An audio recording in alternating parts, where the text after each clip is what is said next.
you live by Bahamas Maritime Connection. What is maritime? Maritime, simply put, relates to navigation or commerce on the high seas. Some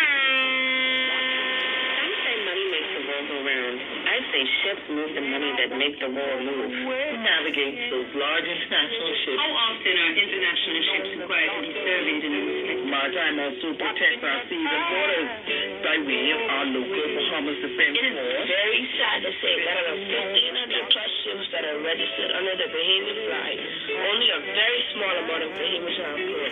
Maritime Matters. Unpleasant good evening, ladies and gentlemen.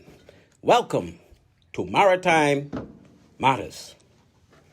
Whether you're listening via radio wave or 97.5 FM, via an internet radio app, via Cable Bahamas, channel 951, or via BTC Flow TV, channel 606. We appreciate you and we humbly welcome you to our show. We now encourage you to check out our YouTube page, Maritime Matters Bahamas. Here you can listen to all of our previous shows at your own leisure. So feel free to hit us up on YouTube, Maritime Matters Bahamas. Again, pleasant good evening. I am Captain Glenn Bain. This is show number 25. Believe that? 25 shows in. And tonight, we got a guest that clock in as one of the more qualified maritime professionals in country to date. Tonight, we're going to engage the world of small boat chartering in the Bahamas. How big is this venture? How many tourists are asking for this type of activity for our family and or friend groups? What are some of the risks and liabilities involved in this type of business?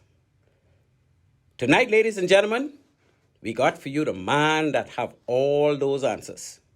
Listen in to how this cat gradually built his organization from one single speedboat to a fleet of state-of-the-art go-fast vessels. So keep those seatbelts strapped. We're in for an exciting, high-impacting, thrilling speedboat ride. Be sure to stay tuned. Our sponsors for the night's show are One-on-One Pharmacy. You know the deal. My good cousin Shantia McBride. Shani, I gotta tell you. See, I was in Freeport last week and I got fish poison. I ate some Barry, not Barry, some grouper cousin. They tell me it was grouper, but I know it was grouper cousin. Because when I come to the restaurant, I saw one fella coming with a couple stalking a grouper fish mixed up with rockfish, mixed up with yellowfin. But you know, everything was mixed together, so I done figure what time. I didn't know I was poisoned yet, though. Boy, but that sure puts up on me. I called my good cousin Shani. I say, Shani, girl, you know, I got a talk show coming up. I've been playing the bathroom close. My stomach cramping on me. Tell me what I need to do. I know what's happening. I got poison. Shani fixed me right up. She gave me some good old charcoal pills. She gave me some liquid stuff that put back all the electrolytes. She gave me, what else you give me, Shani? Some kind of thing for the cramps in the stomach. Man, look here, I so good now. You all need to check out One-on-One Pharmacy. Because that carrying on. They have 2 locations. East Street South, Charles Sanders Highway. When you walk in, you will be treated with royalty. Say hello to my good cousin Stephanie. Yeah, that's Shani mommy. Me and her grow up together on Roll Avenue. Steph, what you said? And of course, let them know that Maritime Matters sent you. We are also sponsored by Bahamas Maritime Connection. That's BMC. That's we. That's us. You know, we do the full slate of ISPS Maritime Security Services. Whatever you want. You need security officers. You need audits. You need assessments, plans. Whatever you need. Consultancy. We're here for you. So check us out. Thirdly, we're sponsored by Totally Secured Security and Investigation Services. They are headquartered in 8 Mile Rock, Grand Bahama, for all of your security guard duties, or security investigation needs. Please give my good buddy Andrew Stirrup a call at 819-8944. He and his certified security team will see you straight.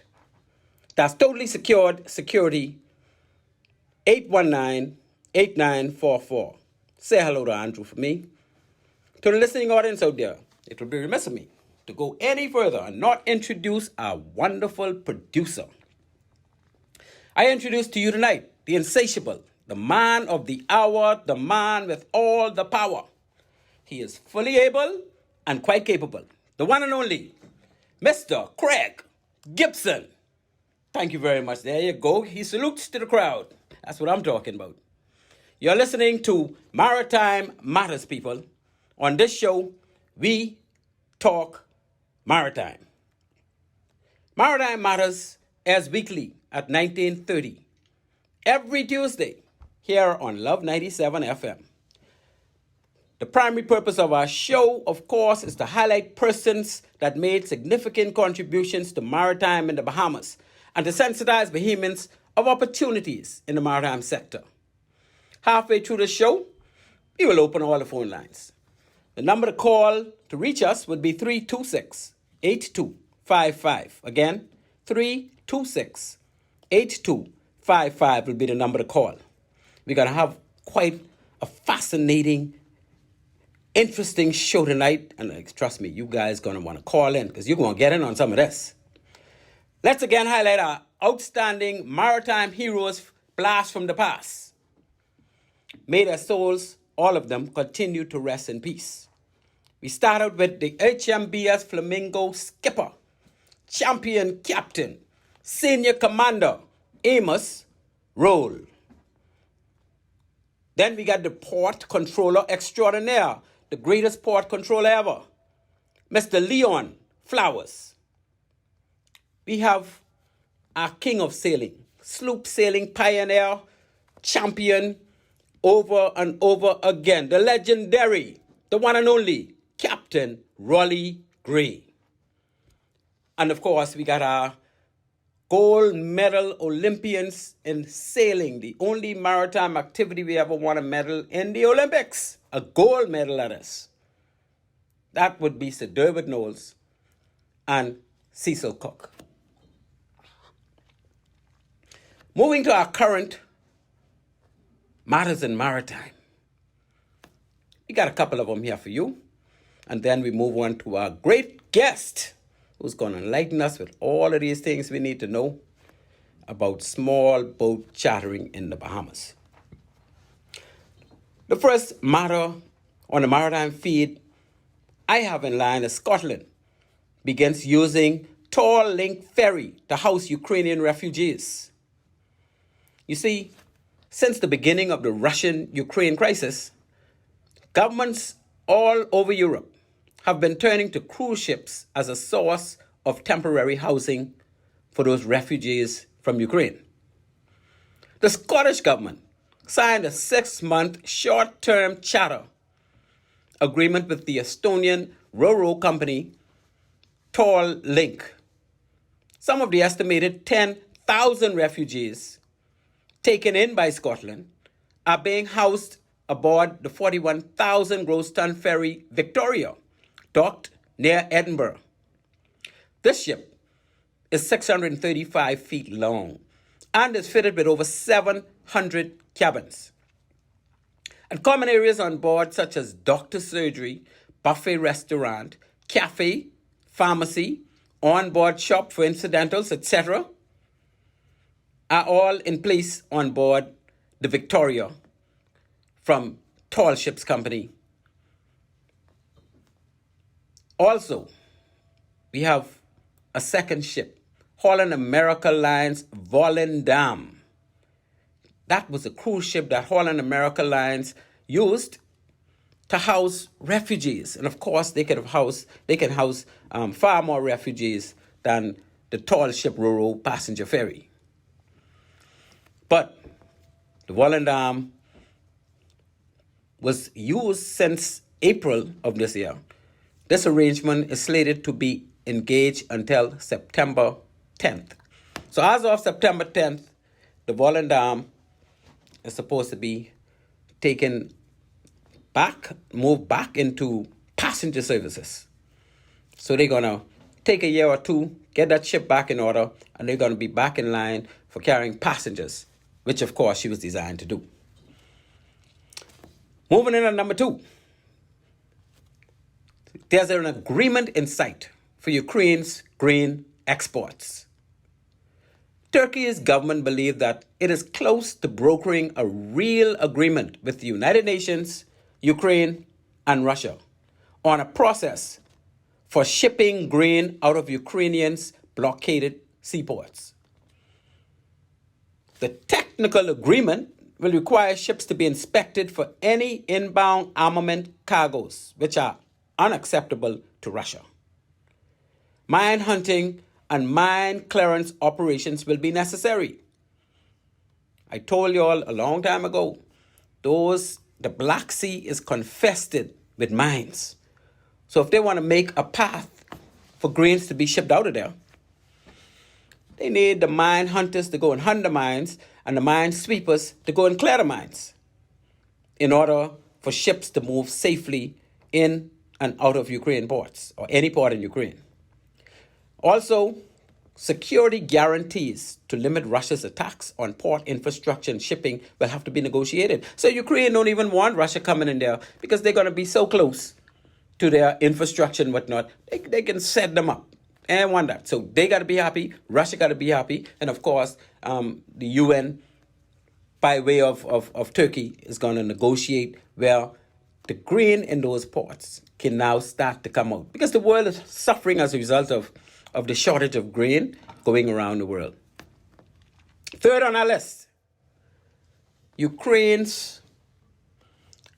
Crystal Expedition ship, that's the Crystal Endeavor, was recently, last week, sold to Royal Caribbean Cruise Line.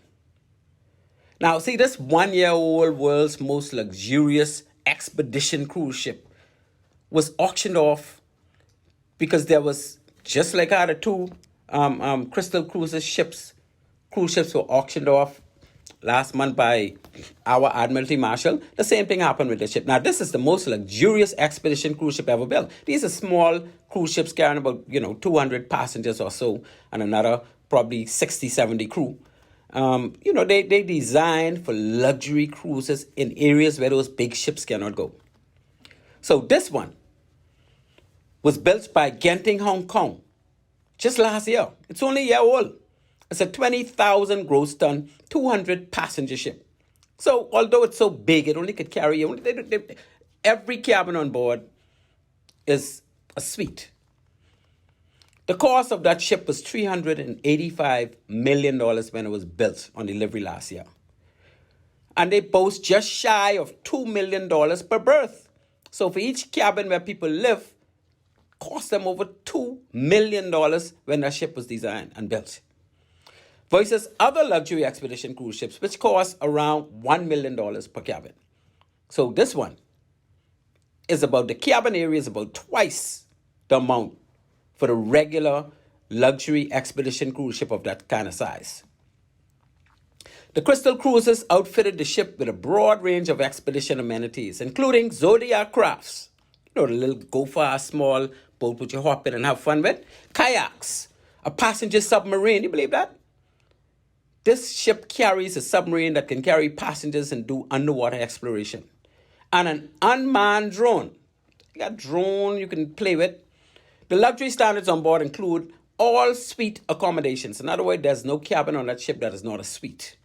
Multiple restaurants, bars, lounges, an expansive spa. They can treat you right if you're paying all that money to go on that ship. And a signature 2-story solarium with a swimming pool and a whirlpool. So that's the reason why RCCL decided to pay all that money for that ship. They had it for a while. Now they officially own it. And, of course, they're going to keep that going. We're talking maritime, people. You are listening to Maritime Matters. At this point, we move to our first break. And when we return, we will engage tonight's most special guest. So please, stay tuned.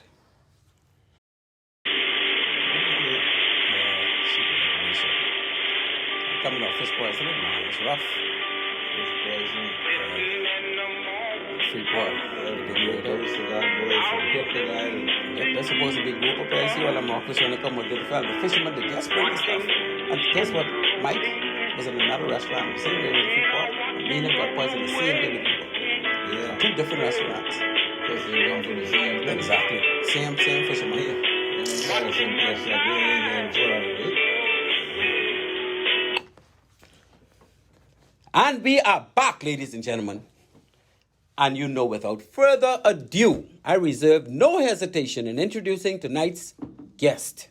He hails all the way from the great city of Nassau. This cat, ladies and gentlemen, comes highly qualified in this era of maritime in the Bahamas. Here sits a fellow that, like many good men, in the early stage of life, chose the military route. After diligently serving this country for 16 plus years, he decided to channel his expertise into building his own maritime venture of small boat chartering. In a few short years, he built his organization from a single speedboat to a fleet of state-of-the-art go-fast vessels. Like many other small business ventures, this cat took a good slapping up when the COVID pandemic came. However, in the face of adversity, the lion that dwelleth within him roared to life. He then dug deep, staved off that dilemma, and is now well on the way back to regaining full strength capacity of this dynamic maritime undertaking. Fully poised for success, this brother glided his way to the mountaintop, wrestled down the Boudin and chewed on the betel nut. So brace yourself, people, for quite an interesting, a highly exciting, and a very informative maritime discussion. I am thrilled to present to you tonight my close friend and marathon running partner and entrepreneur extraordinaire, former RBDF Lieutenant Carl Blades. Carl, my good friend, welcome to Maritime Matters. Thank you. Boy, that's an introduction. Indeed, my brother. Introduction for Carl Blades. You are such a deserving young man and you're doing so well. I am so impressed and I need the world to know what you're all about, what you've been through, and how you get where you are. Thank you. First out the gate, where did you grow up? Well, I grew up in Dean Street, off Nassau Street. We used to call that Muddy Alley. What? Yeah, that's where I grew up. And Okay. later on in Millers Heights, West Avenue, that's where my dad put his home, built a home, and I basically grew up between those areas. So about how old you was when you moved from Dean Street? Ooh. You was young or you was a teenager? I actually never moved from Dean Street. Or you stayed in contact with that? Because of the situation in which my mother died at 7, I spent a lot of time with my grandmother, my father's mother, Right. who lived in Dean Street. So So she became like your mother? Yes. Oh, yes. wow. God bless your mom's soul. I never knew that your mom died when you were young. You didn't never tell me that. Yes. But now I know. Yeah. Yeah, well, you know, mother's with us always with you, my brother. Yes, That's why you're doing so well today. I think so.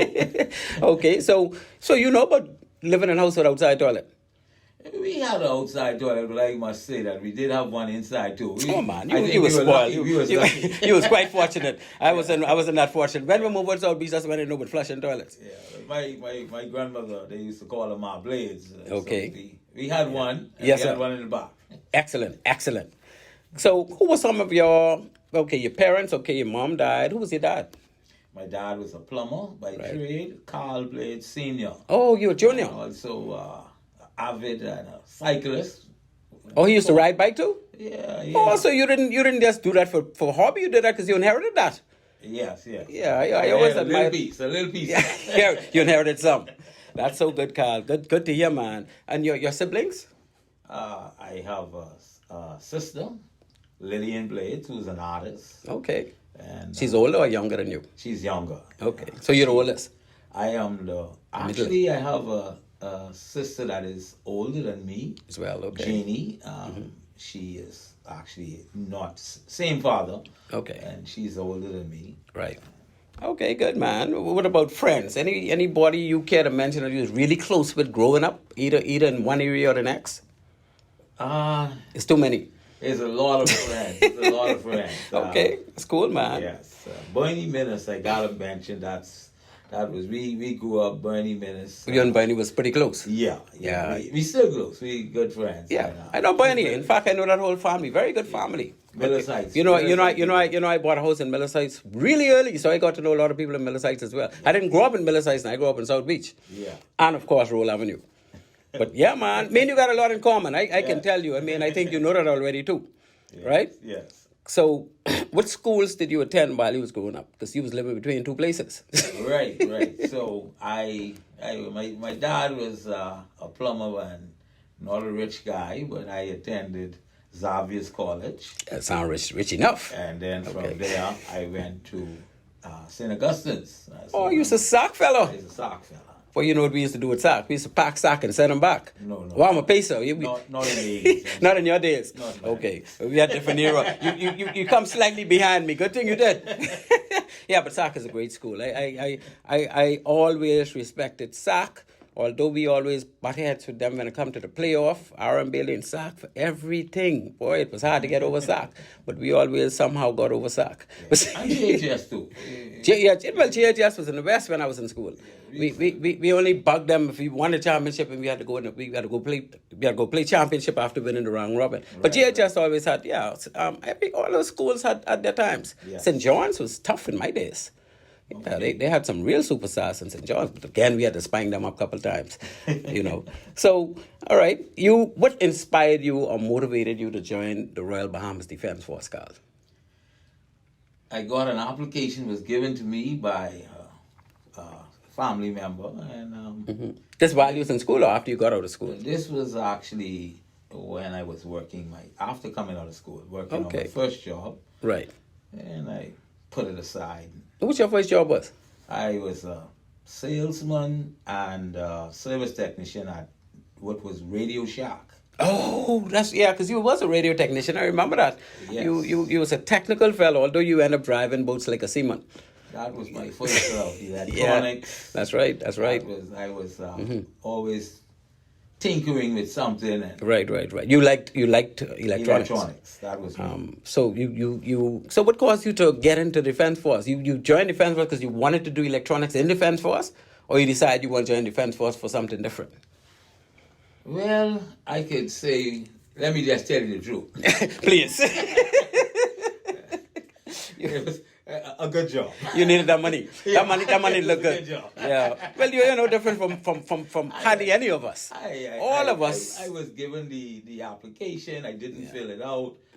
The person came back to me and said, "You ain't fill it out." I filled it out, put it in, and 3 weeks later they were telling me, "Come on in." Beautiful. So you joined the Defense Force, and you joined as a rating, or you joined as an officer, or how did that work back? Because I know things changed after I came in, but by the time you came in, things changed a bit. How did that work? Because I'm sure you were a pretty qualified person coming out of SAC. I was qualified. I didn't know the difference. Oh, so you just wanted to join? I just filled in the application. I became a marine mechanic. Right. Passed out of basic training as a marine mechanic. And when I was in training, I then realized there was a difference. Between. I thought they were all officers. So you didn't have any cadets in your squad, or anybody else in your squad became officers? Yes, quite a few of my squad mates are now officers. Okay, all right. Even up to the highest.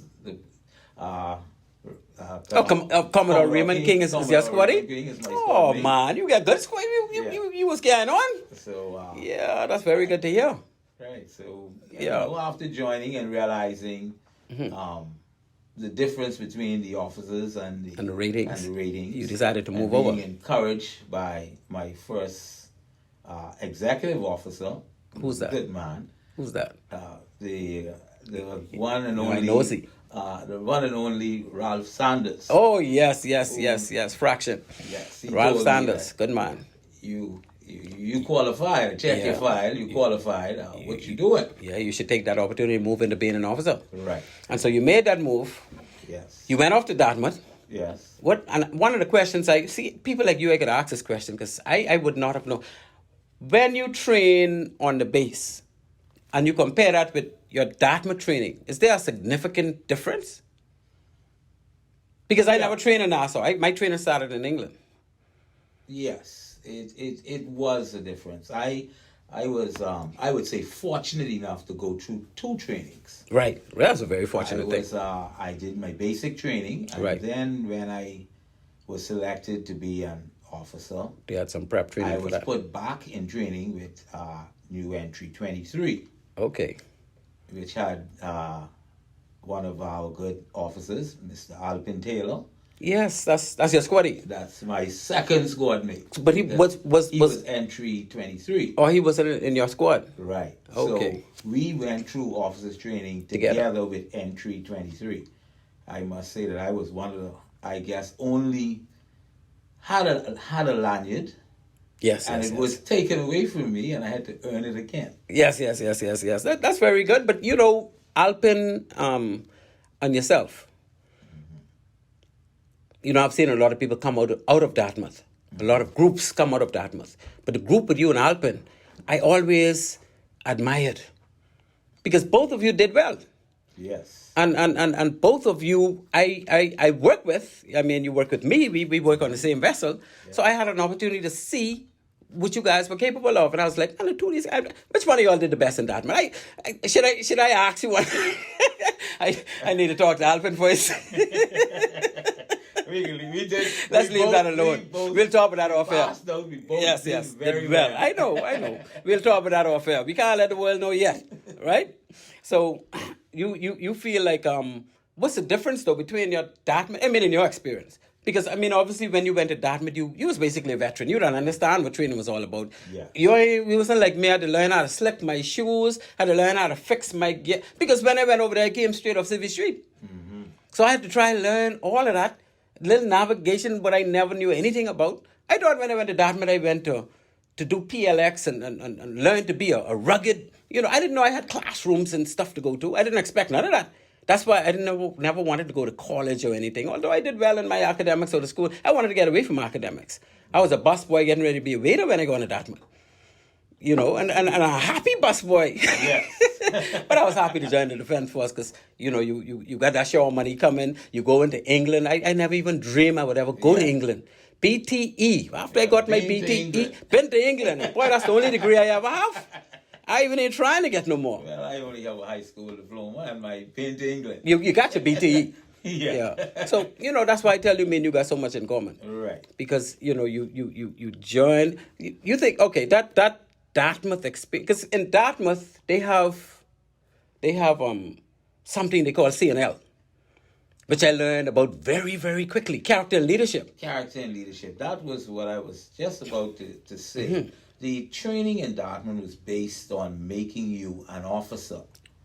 Yes. So leadership, character. Yes. Understanding the principles that was of the focus. What you are in charge of. Right. And the man, not basically knowing how to do it.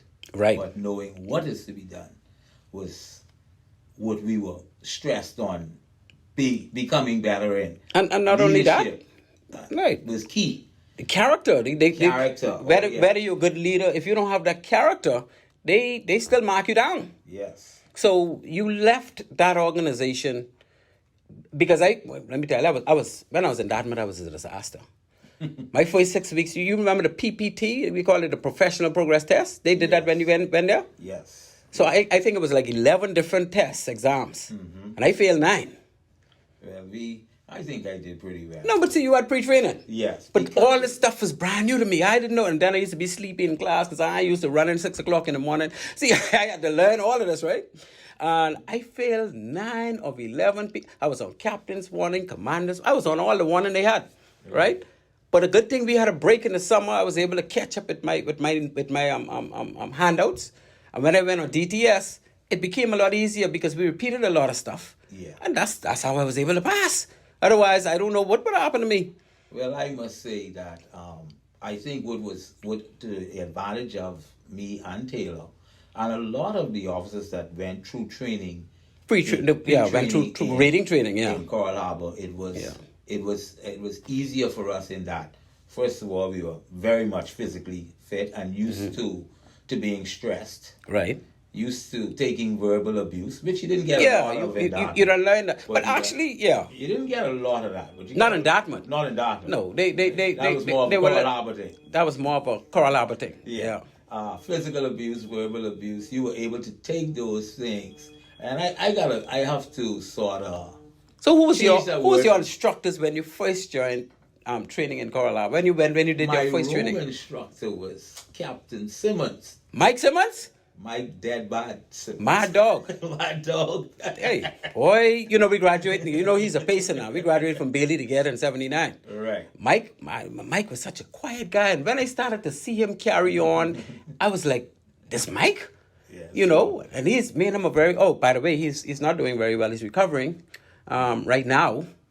And I understand he's recovering pretty well. But he's had some serious challenges recently with his health. Right. I heard that. Yeah. So, but he have impacted so many people in that force through that training department. And I'm sure your entry would have been one of those to remember him for always and forever. For always and forever. Yeah, he was part of my training. Right. And later on I'll tell you another part. Okay. So you was pretty impacted. You was well impacted with Mike Simmons. Oh yes. Good guy. Well trained. Very good guy. Yeah. At what age did you become a captain? After you returned from Dartmouth, you had to be a navigating officer first, then an XO, and then eventually you was a CO, commanding officer. Well, I was lucky to be given my first command. Me and Alpin Taylor, we got our first command 2 months out of Dartmouth. What? 2 months out of Dartmouth, I was placed in charge of P-37, and I think Alpin was P-35 or 34. Wow. You was doing what? South Beach patrolling? South Beach, Exumas, Bimini. So who trained you all for that? I mean, because when I came back from Dartmouth, I needed to learn the waters. I didn't know no Bahamas waters. Well, this is what it was. We were trained in navigation. The good thing about it is, and which is something that needs to be done, I think is very good, is that we were placed with good seniorites as our coxswains. Oh, so you had veteran seniorites to guide you along. My seniorite was Michael Simmons. No, Mike couldn't navigate though. Let me stop. Mike couldn't navigate.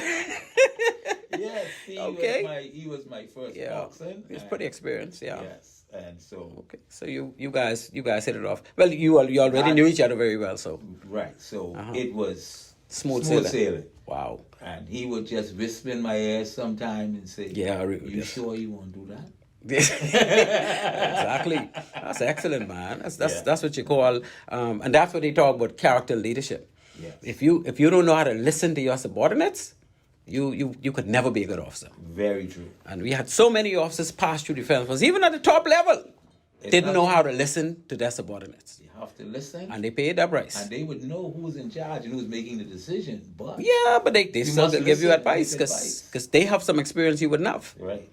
Okay. So, upon departing the defense force, Carl, what sparked your interest in small boat charters as a good option to engage? Well, I know you didn't just go straight into that, but what caused you to get into that? Well, I went to the mail boat side of it. I was a commercial captain running mail boats. I obtained my captain's license. Your commercial certification. Yes, I had the 3,000 ton. Yeah. Bahamas Maritime Authority. Same as me. I tell you, you got so much in common. Right, and then I also so I did that route. I did mail boat. I worked for Bahamas Ferries, and I also worked for Dean Shipping. Okay. I remember those days. US, and so forth. But with Dean Shipping, you was going into the States too. Yeah, so you ran twice a week into the States with Dean. Right. Dean Shipping. So you had some very good experience as a commercial captain. Yeah, I did that for 5 years. Wow. Yeah. So. Wow. And then I realized that I must say maybe it was that the calling from home, even though I'm a seaman, I still had home, having my wife and having a wife and kids. You don't need to be sailing overnight. I was out to sea a lot. Right. Yeah, that don't lend too well when you get up in age like that, and you need to really be home more because you want to watch your kids and help your kids grow up. Right. Yeah. So next part of me is that from being in the Defense Force, I also did, what you called, what they call that? I sort of moonlighted. While you was in the Defense Force? While I was in the Defense Force, I moonlighted as a taxi driver. And all of us did that too. And but not as taxi drivers, I moonlighted as an electrician. Well, I did a lot of driving taxi. Okay. And I did that. I never missed a patrol, but when I had time off, I had a taxi. You was driving taxi. I drove taxi. So you had a second income. So my second income also taught me the value of meeting. And I realized from early on that if I did tours, it was more lucrative than just going from point A to point B. Right. So I would do tours. I would do tours even at night. When I met a person, I would engage them and pick them up later. I would be there with them constantly. You see why we taught you that character leadership? Right. Because once we give you that, whatever area you turn in, you could use that. So I used that. Yeah, man. To put the boat together, I said, I am a captain. It's something I could do. And I said, hey. And I saw boats, not boats. I saw jet skis, being run by Defense Force people. Yeah. Not really by Defense Force, by the cruise ships, and they were running guided tours, and that was my first idea. To do something, To do with small boats. Guided tours, tourism. That was knocked down by the port, the Port Authority, Port Department, Port Authority Board, yeah. The board. Yeah. Right. So they didn't want you to do what the cruise ship did, or they just didn't want to give that to you to do, although that's what you applied for? Actually, it was a lack of category. They didn't have any category for it? Yes, There was a moratorium on jet skis at the time. Right. I then was told that no jet skis, so I then decided that I would do it in small boats. Right. But the small boats were either charter boat or bareboat rental, and there were no bareboats being issued in Nassau Harbor. So I was after 6 months given a charter licenses for my boats. Okay. Charter numbers. So I was told that the boats had to be used for charter. Charter only. Right, which required a captain being on it. Okay. And I came home and I told my wife, I said, well, they said I got to put a captain on it, but little do they know, I am a captain. You was ready.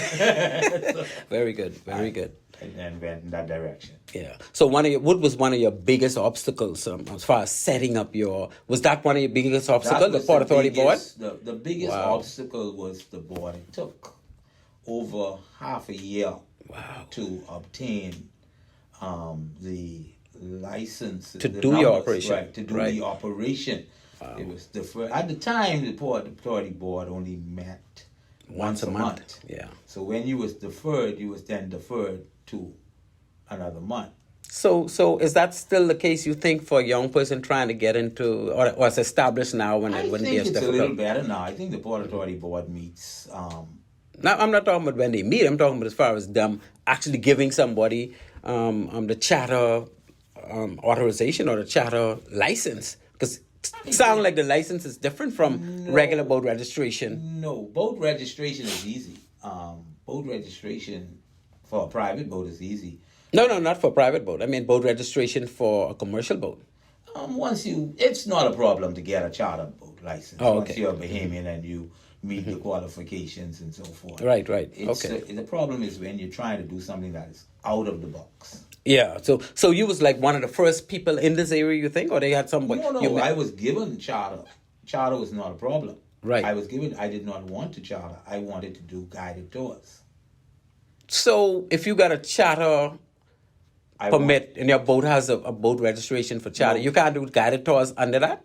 Well, the persons would have to have a captain in the boat. I wanted the boats to be self-guided. Oh, so you wanted to do bareboat charters? It came under bareboat, not... Yeah, I see what you're saying. Not unescorted. So have you ever gotten the option to do the bareboat charter? Or is that available now? I don't know. I'm asking because I know for a fact that when I was the deputy port director... It was done afterwards, yes. No, but it was afterwards. But while I was deputy port director, or controller, we had operations in Abaco that did bareboat. So it have to be able to be done. I was told it was not being allowed in Nassau Harbor, and I wanted to operate from Nassau Harbor. We got to look into that, man, because we got a lot of young people. I mean, not only young people, if somebody want to get into that business, I don't know why they wouldn't allow it, because to me, it doesn't make sense. Once you get the appropriate, like they ask you to have insurance coverage, and that and that. There was another company that came up afterwards and started it, but they have since gone out of business. Oh, so somebody was able to do it eventually. Somebody was that you were aware of. Yes. Okay, so we know that this pathway. There's a pathway. And I want to ask you later on: is that something you want to also expand to?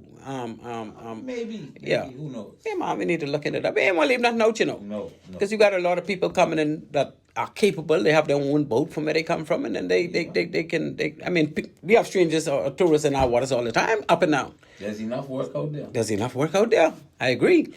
So, in this area that you're in with these small charter boats, what is the competition like? Is there a lot of people doing that in Nassau? Are you one of the few? I mean, you must know, because if you're in the business... When I started, there was very few small boat operators. I mean, very small few boat. small boat. Okay. It was more the sports fishermen. Right, the bigger ones. The bigger boats, concentrating a lot on fishing. The snorkelers was more for the catamarans and the big operations. Yeah. And so forth. Now, there is more. People have seeing that it is a lucrative business to get into. Right. And as far as competition, there's enough work out there. Okay. There is enough. I cannot say that, there's too much competition. That would be totally unfair and untrue. There is. There's enough for everybody. There's enough. And there's probably room for more. Yeah, I would say so. Once you're doing your own soliciting, and because there's a lot of people that don't even know it's offered. I mean, yes. They're knowing now more and more now. Whatever comes needs to be properly licensed and controlled. We don't need the privateers. All right, so what we can do, Carl, is we can move to our first break. Let me give you a little break and ask you that secret question we're supposed to talk about off air. And our producer's going to take us to break. And when we come back, we're going to open the lines so that if people want to call in and say hello to Carl is saying, no, you only want to hear me. So say hello to Carl, ask Carl questions. He's the man with all the knowledge. I got a whole heap of questions here, but, we'll give leverage to whoever wants to ask questions. So until we come back, this is Maritime Matters. At One-on-One Pharmacy, our friendly staff is ready to serve you. Visit us today for all your prescription and over-the-counter needs at our East Street South or Charles Sanders Highway location. We're open Monday through Saturday from 8 a.m. to 8 p.m. and from 9 to 4 on Sundays. In a rush? Send your refill scripts online at oneononepharmacy.com or ask about our convenient pickup service. One-on-One Pharmacy, providing personal health care with people at heart. Yes, I understand.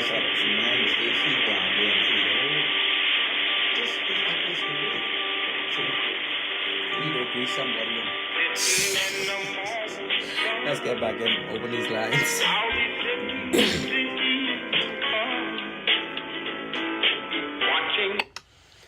Ladies and gentlemen, we are back with Maritime Matters.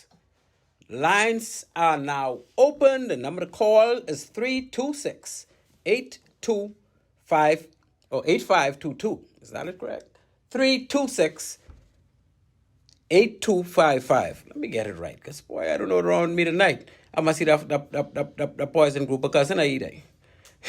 In your memory. Yeah, but the number to call, people, 326-8255. That's the one. 326-8255. Feel free to hit us up whenever you want to. So, Carl, we left talking about competitors and that type of thing. And I'm so proud to see that Bahamians are now venturing into this area. I've seen it, like I say, in Abaco many years ago. And I was wondering what happened. We wasn't offering it in Nassau Harbor. Now that you're doing it and has been working out so well. But one of the things I'd like to point out, though, is the impact of COVID-19.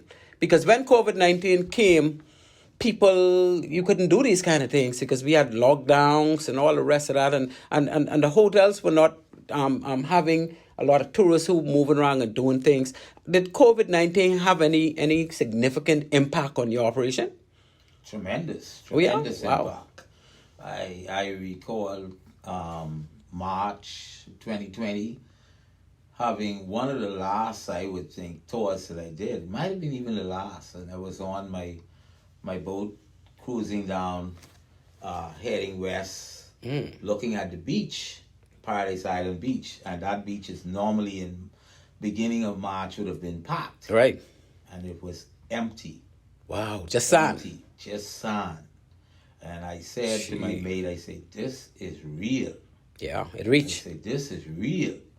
So because tourists were still coming to the hotels, no? No. Not hardly. No, and we had two options. Yeah, because at one point We were closed down. the airport, you couldn't even come in. That's right. So for months we were shut down. Wow. We were shut down. You weren't allowed to do any charters. And then when we opened up, it was very few persons. But it started. And then the coming cruise ship back. stopped. Cruise So ships- Bay Street was like there was zombie no- town. right? And the cruise ships give us a lot of business too because of the internet. Persons on the internet makes the world smaller. Do you have a relationship with the cruise ship with these business, or just that when the people come in, they find you and they come on the cruise ship and use you? Come in.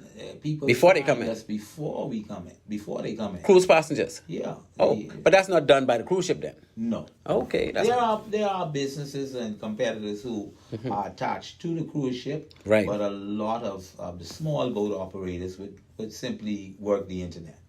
Right. So have you recovered fully from this COVID impact as yet, or you're still finding your way out of it? Well, I wouldn't say I've recovered until I recover the boat that I sold. Oh, so you lost the boat Yes. because of COVID? Well, part Had of to sell. yeah. The Okay. boat didn't get COVID, but we had to sell it. All right. And you haven't replaced it as yet. I haven't replaced it. But you're getting closer to replacing it. I mean, what's the business like today compared to March of 2020 or February of 2020, just before things shut down? It's almost there. It's almost back. Okay. Yeah, it's almost back. But you have like 2 to 3 years of loss, like everybody else. Yes. Yes. So, well, thank goodness it's coming back around, and it seems to be coming back around kind of fast. I mean, I didn't expect it to just spring back like how it is. No. Not particularly your area, but I mean generally. Like the hotels are now. It came very fast. Yeah, because hotels It's are rocking. coming back slowly, but it's coming. It's back. coming. Yeah. It's coming back. That's excellent, man. We're doing well. I must say that from judging, the feel of it is like, hey, after being so slow for so long, now you feel, boy, we rolling. Yes. Even though you might not be rolling as fast, but the fact is you're rolling. Because you're busy. Yeah. That's you excellent, feel man. good. So, what extent activities do you offer when you do your charters? For example, snorkeling, skin diving, handline fishing, scuba diving, preparing conch salad on board for the guests, teaching guests how to bake a coconut. What all do you? Because I mean, they're in the Bahamas now. You got a captive audience, a family on board one of your boats doing a charter, or just a group of friends, or whatever the case may be. What are they looking for that they wouldn't get on a regular charter with a bigger vessel? What do you offer to them? I would say that because I operate private charters, Right. all my charters are private. It is different for almost every group. So what makes One- it private? When you say private, I mean We do not sell seats. you can't just come to you and right. say we want to go on a charter. It have to be prearranged. It's And with only prearranged. whoever Right. Everything is whoever booked. prearranged, and so all of our clients it can be a group of. I've taken out one person. Right. But whoever books, it's only their group. It's not going to share with they would no never one share. person. Okay, I see They what you're would saying. never share. Oh, so that's why you call it private. Private and exclusive. Excuse me. That's very good. So the people tell you ahead of time what all they want, or do you sometimes some people. say to them, look, I got a cooler. In the cooler, we got some all the herbs. We'll go out here and dive your conch. We'll have you dive your own conch. We'll show you how to cut it up, and make your own conch salad. I mean, is something like that sellable? I mean, do they know that you can do that for them? It is sellable. Unfortunately, I can't dive conch. you can't. What you mean you can't dive conch? Yeah, but Carl, let me tell you, I know big time conch diver either, right? But you could buy some conchs from Porter's Key, carry them out there, and put them where you know you could find them. They don't know it out there. That's a good idea. Yeah, then you could always, 10 foot of water, you could always dive there. I mean, nobody know where it is. You got your GPS. It is, like I would say that. So you guaranteed to find your conch every time. See the hand over you is out there? One of the things that makes what the people come for is they come to be a Bahamian. Yes. And whatever we do, it is done by a raw-born Bahamian. Okay. So whether it be just sitting down, talking, snorkeling, look, I do snorkel with guests sometimes. Right. We go on the beach. You go on the beach. And of course we know where the nice sites are, even though nice sites are everywhere. Yeah, but you know the ones where you take your people because so we take them there and they're always like in awe. Yes. I can't tell everybody that. One of your spots. One of my favorite saying is, if you see no fish, you don't pay. If you say it's awesome, this is fantastic, wow, then you can pay double. Yeah, that's excellent. So you guarantee them that they can see some fish? I guarantee they can have a good time. Oh, okay. So you don't guarantee them they can see some fish or catch a fish? They can see a fish, but I can tell you one thing. I guarantee everybody will have a good time. Beautiful. So you carry bears and I mean, do they put in advance what they want to have for lunch, pack lunches, that type of thing? Right. I mean, we have cooked for guests. We have cooked for guests. When you say cook, you're talking about stove? Man, you could go there with a little grill. Yeah. One of the easiest thing is grill fish. Yeah. So you do that sometimes. Fish, grill a fish. Eat what you catch. And that's the wow they get. Oh. especially if you teach them how to season their own fish. Oh, man. And clean. Some people cleaning fish is a big thing for some of those kids. Yeah. Oh yeah. Especially if you got a family with a couple of kids. Man, they learn how to clean fish. It's different things. Some Yes. Some you have persons where come from New York, haven't had sand between their toes, just walking on the beach. It's a thrilling to them. That's a thrill. While you sitting on the boat. Wow. They go, wow. Yeah. This is amazing. So you have a lot of repeated guests. Yeah, I've made good friends worldwide. I have a lot of repeat guests. So you're expanding all the time. Yeah. Word of mouth is great. That is beautiful. Do you solicit in the hotels to the extent where you have flyers or where you have somebody just go there and pass out flyers to the hotel guests at the airport maybe? Or I mean, how far does your solicitation go? We have done that.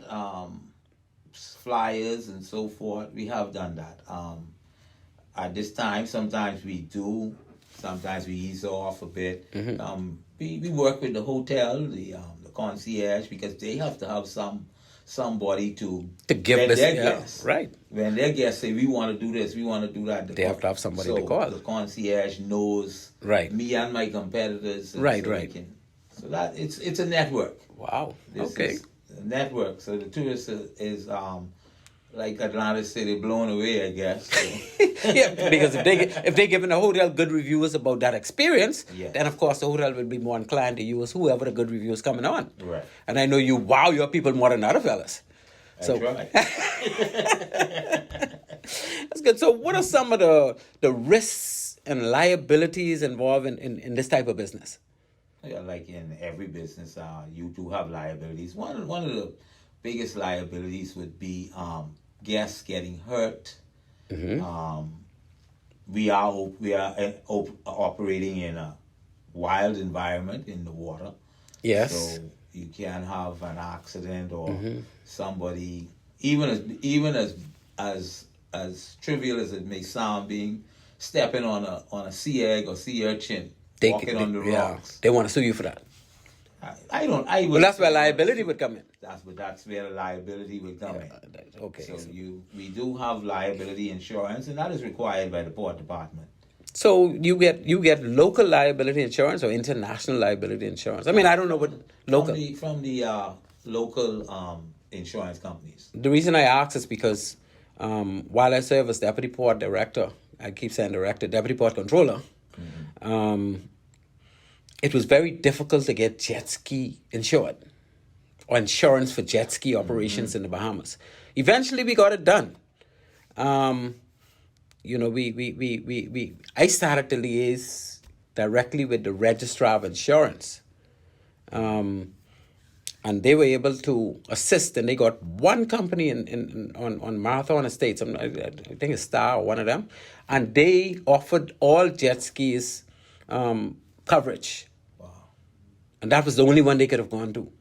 I don't know what it is like today. And that's why I asked if you can get liability coverage locally, because some of the jet ski operators went away and they found coverage that could have still been used here. Right. Okay, so it's good that your business is able to do it without having any hassle or without it being in difficulty. Very good. Okay, so so most companies that do this should have no problem really engaging insurance for this purpose. Not as a charter boat. No. Okay, and I will ask you how much it costs, but I ain't gonna ask you that. Let's leave that for another time. Yeah, it all depends on how much and who you are. Not who you are, but of course. What you bring to the table. Right. They want to know if they could trust you or exactly. if you have some good history with them, this type of thing. Yes. So is there a minimum amount in insurance liability required to engage tours with, say, cruise ship passengers or hotel guests? Do they ask you, well, we want to make sure before we pass this person over to you that you have certain amount of insurance coverage? Well, obviously, the cruise ship you wouldn't have that direct engagement with. I do not have a direct engagement, but I do. But the hotels? I do know, and the hotels, the larger hotels require a $2 million liability insurance for them to cover, for you to operate directly through for them to pass somebody on to you. Yes. So is that something that's difficult to get, or that's something that you guys would be able to get locally? Yeah, you can get it. Okay, well, that's beautiful. I mean, I'm so happy to hear that because, like I was telling you, just the cost. Even $1 million coverage that some of the hotels were saying they wanted jet ski owners to have was very difficult. Mm-hmm. I think they end up getting $500,000 or something like that, and at least that was workable. Right. Because prior to that, they couldn't get anything. Mm-hmm. So you do have plans to expand your operation eventually, like doing self-drive, small boat rentals, and overnight to the Exuma Keys, for example, arranging with one of the hotels and say Highburn Key to put your people up overnight. I mean, if they want to pay for that, and then you can be there and do some more charters in that area overnight, and then come back the following evening or something like that. Is that something that people would want? Do you think, or yes? Is that something that you actually did? The amount of tourists we have that come here and are interested in seeing our beautiful waters. Right. There is anything you put out there. Mm-hmm. They're willing to.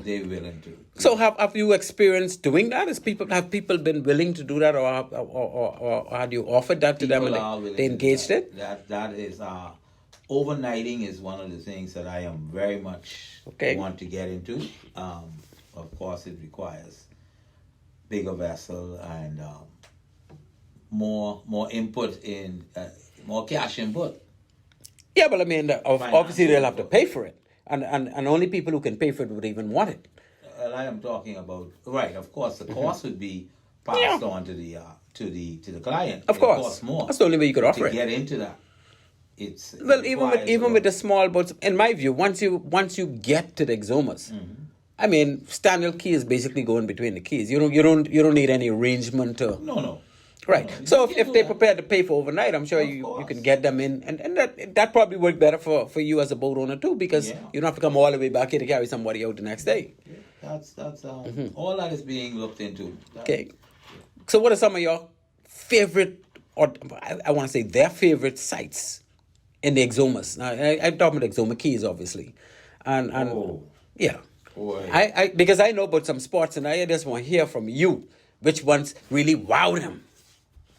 Well, of course, everybody come to see The pigs. Swimming pigs. You serious? It's like Is that more popular than the iguanas in Island Ski? I would think so. Or they kind of, but the iguanas, you can't rule that out though. You can't rule that out. Because they love that, eh? They love that. And when they do the iguanas and the sharks and the pigs, You also do sharks too?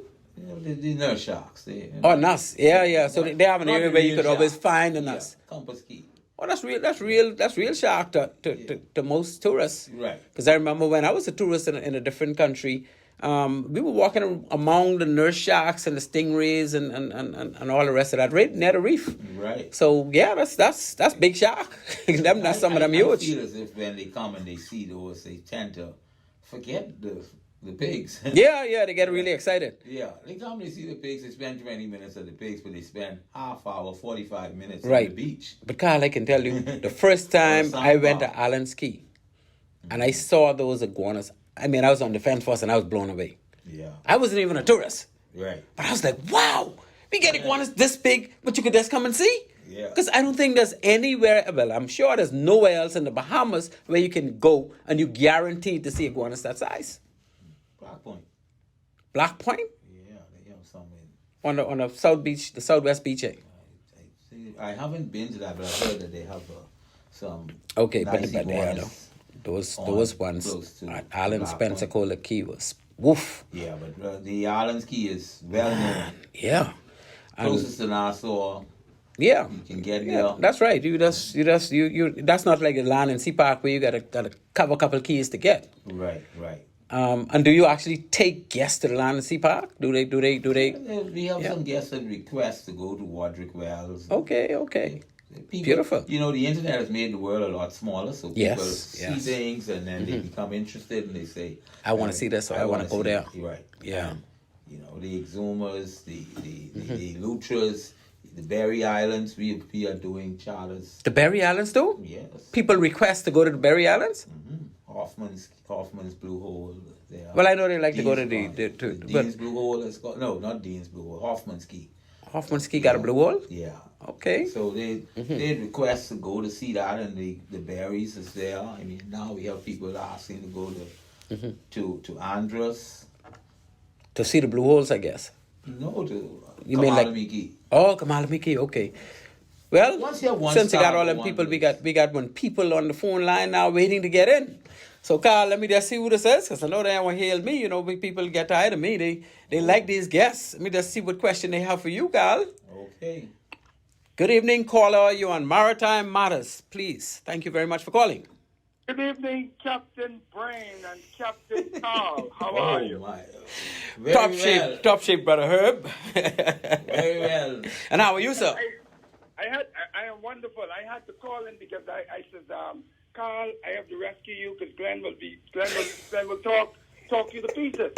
Right? Thank you. Carl, I heard you speak about, and I gotta start with this, right? I heard you speak about your journey through the Defense Force, and you and Alvin Taylor being in 2 months' time, you would have gotten command. Yes. Did you get any good training along the way that you, from anybody in particular, that you want to, that would have contributed to this very, very short 2 month stint? Yeah, Carl Wake is my XO for a while when he first came back, so I don't know. Yes, the Baines, you and Captain Bain here. The Baines. Well, I must say that now when we say was also a recipient. now when you say when I say I became a commanding officer in 2 months of the small P-boats. They didn't even have names then. There's P-boats. South Beach Patrol. South Beach. Right. Also, we did Exumas. I remember taking, we used to go sometime to Bimini. Oh, wow. The Bimini, that's yeah. I've rented on the P-boat to Bimini. But I went from commanding officer, and it wasn't a demotion, but now you went from commanding officer of the small P-boats, then I went as XO, and I think I went as navigation officer. Okay. And also during that time, I had to obtained, believe it or not, through Lieutenant Dean. Lieutenant Dean took me out. In between going on patrol, I had to go with him to obtain my bridge watch keeping certificate. Which it was a biscuit. It was a biscuit. Pretty sharp. Yes. Indeed. I had to obtain the bridge watch. Before I ask my question, Captain Carl, before I ask my question, I just like to say, I'm extremely proud of you as a young Bahamian and what you would have accomplished. I think it's certainly noteworthy. And I think that from my own personal experience, knowing your operation and having been exposed to what you do, I think that your operation is probably the best small boat tour operation in the country at the moment, in my opinion. I mean, not you have some big operators who may be able to compete, but when it comes to small boat tours, I think that you are the creme de la creme, and hats off to you on the job that you have done in that regard. Thank you very much. But my question, Cap, is that we have a lot of boats, foreign vessels that are almost they have headquartered their operation in the Bahamas, and they are foreign vessels who basically they engage in, to a certain degree, kind of the same business that you're in, except for some of the boats are bigger or whatever. Do you feel that the average Bahamian and persons engaged in this type of operation, be it a day charters, day tours, whatever, do you think that the Bahamian local charter company is in any way disenfranchised by the amount of foreign vessels that are coming in and directly competing for the same market? When you look at the foreign vessels that are coming in and engaging in charters, it comes down to basically enforcement. These vessels are larger. Lots of us, and the first thing people will say would be that, there are very few Bahamians that own luxury yachts, 100-footers and so forth, and I'd be the first to agree. We don't own those type of vessels to offer the luxury service. But these vessels also have crews on them that are probably in the same financial condition or worse financial conditions than the Bahamian operators who are operating the small vessels like myself. These crew have access to the tenders of these vessels. And then that is where the enforcement of the rules and regulations regarding charters being for Bahamians or being for persons that are licensed under the Port Authority, they are out there in the tenders and in the small boats of these yachts, sometimes, and conducting tours. Wow. Yeah, you are absolutely correct in that every large boat has a tender, and for the most part, the tenders are doing the exact same thing, whether it's going to see the turtles or going to Rose Island or whatever the case may be, and those are businesses that Bahamians can earn a living doing, particularly if you compare it to say you come to a country and you bring your own taxi with you. You don't have to deal with the local taxi drivers, and so you essentially push them out of the business market. And so how do you think we should address that moving forward? Because that certainly is an issue that I think needs to be looked at. Like I said, the enforcement and better enforcement of the rules and regulations of the Port Authority Act, which governs charter boats, and of course most charter boats are owned, or I think it's stipulated that they are Bahamian owned and operated. So therefore, the policing of these, I would say that the persons who are charged with the persons that are charged with enforcing these rules and regulations, policing these boats. They need to get out there and make sure and check them. It's quite easy for the enforcement of no wake in the harbor. That's an easy one to enforce. But to go out there and to determine that this boat is being operated by so and so who is part of a charter boat that's not on charter, and that the guests that they have on board is actually from the hotel and not their guests. Yeah. And they were probably solicited in the casino or so forth. It takes a little bit more investigational power. So what about the whole concept of is it reasonable to say, okay, most of these little tenders they head towards either the Turtles or Rose Island or whatever, and if we were to say all those areas or all those snorkeling areas that you guys would normally take guests, if we have, say, enforcement officers and there's a charge for vessels to use those areas, and if you're a foreign vessel, then you pay more. Would you think, is that something that can work? Be it a port department enforcing it or BDF enforcing it or whatever. Is that something that's viable?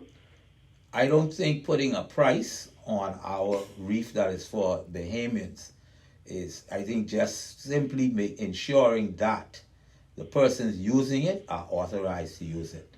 Okay. I don't think we need to put a price on our reefs and our resources. The reefs and our resources are for us. Yeah. I would like to kick in here just a second, Herbie, if you might. I'm saying two different things. I'm saying, and Carl cleared it up a little bit just a minute ago, a vessel with a foreign charter permit, not having a charter on board, using the small tender to actually moonlight and take people out on tours. Exactly. Well, not only not having a charter, because he can have a charter on board. I'm saying, rather than hire Carl, for example, to take his guests to Rose Island and to see the turtles and to do a day fishing. They do that themselves. So yeah, but that's part of the charter. Once you're paying for a charter, you have use of all the small boats on board, even if they have jet skis on board. So there's that you cannot, if they have a charter party and they have a charter party person in that, they can take them anywhere. Right. That's part of what they're paying for. I'm talking about when they do not have a charter party on board. Exactly. And they still taking people around, like you say, they probably buck somebody in the casino, or somebody may just be walking the marina. But that can actually be enforced from at marinas, because they got to take those people on board and bring them back to marinas. And they can be boarded at sea. Well, how are they going to get out to sea? Well, the thing is, I don't think really truly, I don't like major marinas. I don't think major marinas permit those solicitation, and if it is determined. Well, they wouldn't know, Herbie. How would they know that a crew member spoke to somebody in the casino last night, and that person come in and when the person come on the boat, they take them out on the small tender. They wouldn't be monitoring those type of things. That would be like a kind of one-off type situation, in my opinion. I don't think. But they're the only ones we speaking to, eh? When you're talking about these boats coming in, these mega multi-million-dollar vessels coming in, I don't think they're going to allow their tenders to just be used by crew members to go to make money off. I don't think it works like that. So what are we talking about if we're not talking about that? I'm just talking about the fact that when all of the mega $1 million, the mega yachts come in, the fact that all the local dive sites, all the local scenery, maritime, marine-related sceneries, like seeing the turtles over at Green Key or going to Rose Island or for a day, what Carl would have described as a little picnic on the beach, that kind of thing. I'm just thinking whether or not there was opportunity to bring a little bit more of that business to the local Bahamian entrepreneur who is doing the exact same thing on a daily basis. No, I don't agree with that argument from the sense that once you are paying for a charter, you're paying that 14% tax to the government already. You're paying for this charter, you have a charter permit, and your charter party has all the tools on that vessel at their disposal. So why would they go out and pay a local Bahamian boat to do something that one of those small boats can do? That don't make sense to me. Well, I threw that out there as something to think about. But the main point that I was trying to make was that the question that I really asked Captain Carl is whether or not he felt that a lot of these charter boats that basically have made the Bahamas their headquarters, if he feels as though Bahamians are in some way or in any way being disenfranchised by the foreign boat owners who doing the exact same thing that he does on a day-to-day basis. So that's the question, really and truly. And like I said, the boat sizes that most of us are operating are the sizes of the tenders of these mega yachts. The answer to your question, I think, would be yes, we are being affected negatively because of the fact that these crews are using the tenders to do and to solicit work that could have been given to or could have been should have been channeled to you guys. Channeled to the locals. To locals. And the second part, which is not an answer to you, but I say that I always say, and which needs to be done, is we need to be put in a place too for us to be able to get to that point where we are able, some Bahamians, to have some of these mega yachts.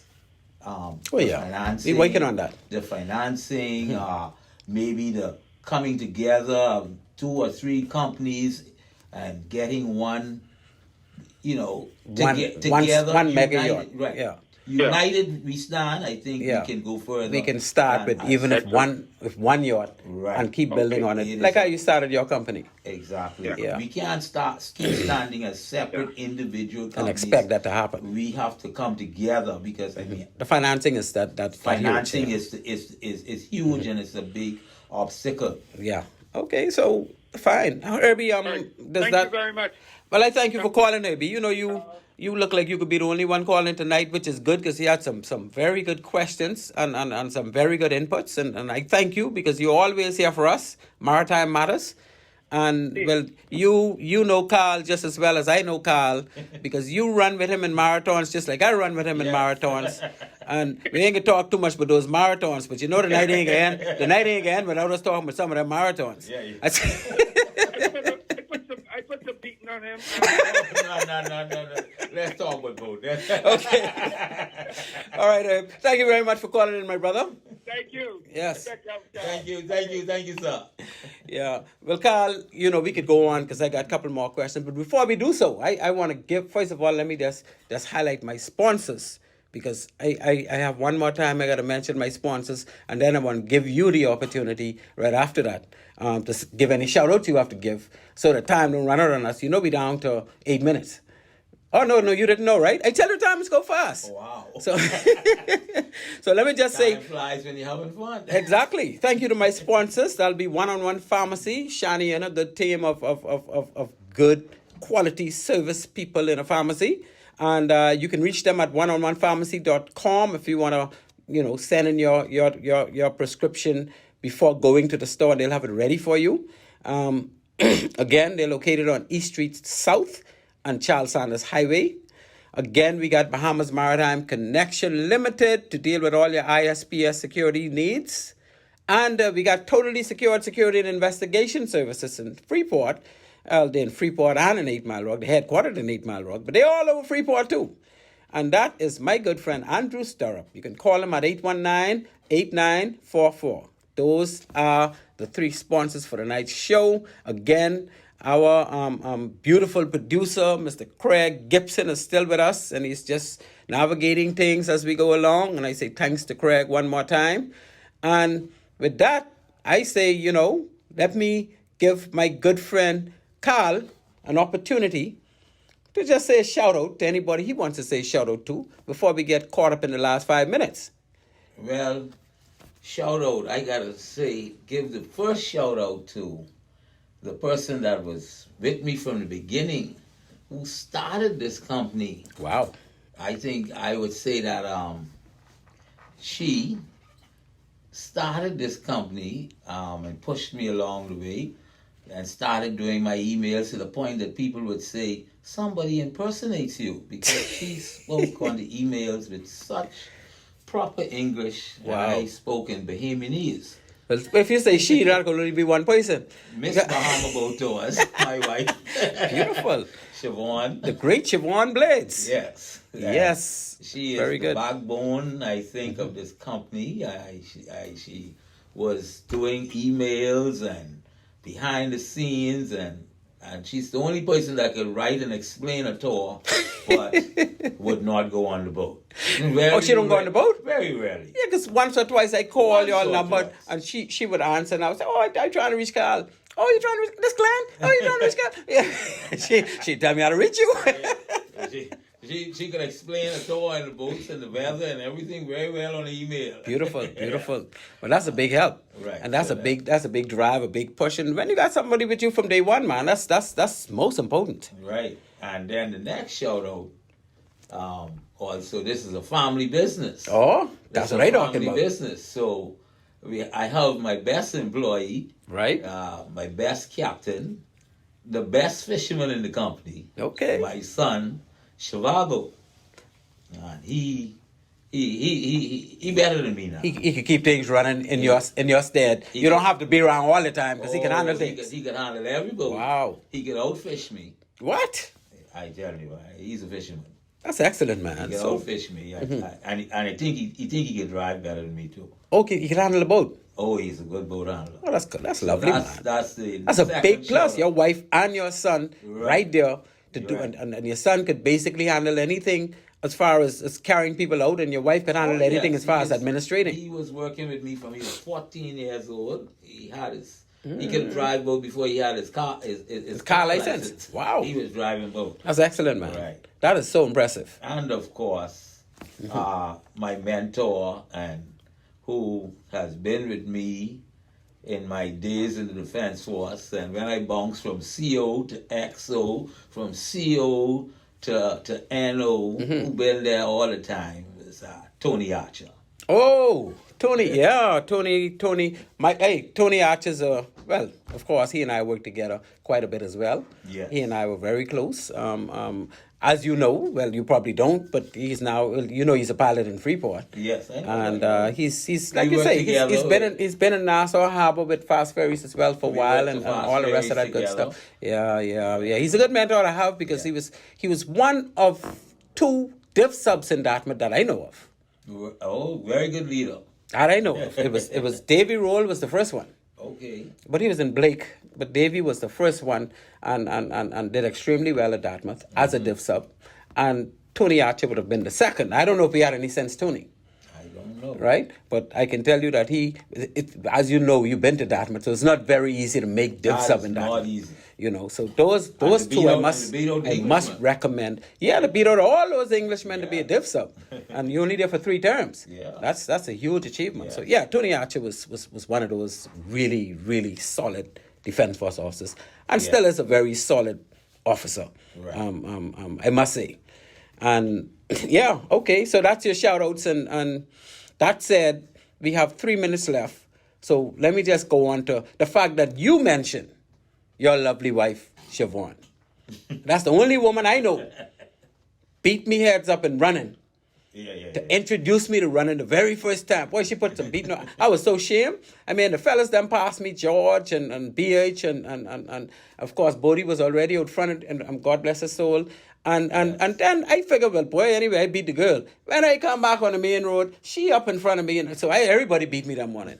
When I gotta say that on, and Siobhan, you know you did it, so I gotta let the world know. She's such an avid runner. Yeah. And with that being said, we can't close it without mentioning the Bahamas Roadmasters.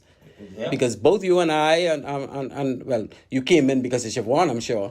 But I got in without Siobhan because Siobhan was there before you. I was wondering when you was coming in, and then you started to do a lot of marathons. She was beating me, but I had to run and do better. Well, you ain't supposed to say that on the airways, She was beating me, but she's such an avid runner. I passed her, and now I've hung up the tennis. Yes. Well, I ain't quite hung up my tennis yet, but boy, it's been a while since I ran a marathon. But, both of us have been quite avid marathon runners, yes. and we belong to that prestigious Roadmasters running bunch. And, we have traveled to numerous quarters of the world just to participate in prestigious marathon races. To run 26.2. To run 26.2 miles. So, and then Herbie was there too. Yes. And like you say, we put beating on him every now and then. All See, he can't call in now, so we always beating up on him. He ain't got no say in this. Blame it on me. He's finding excuses.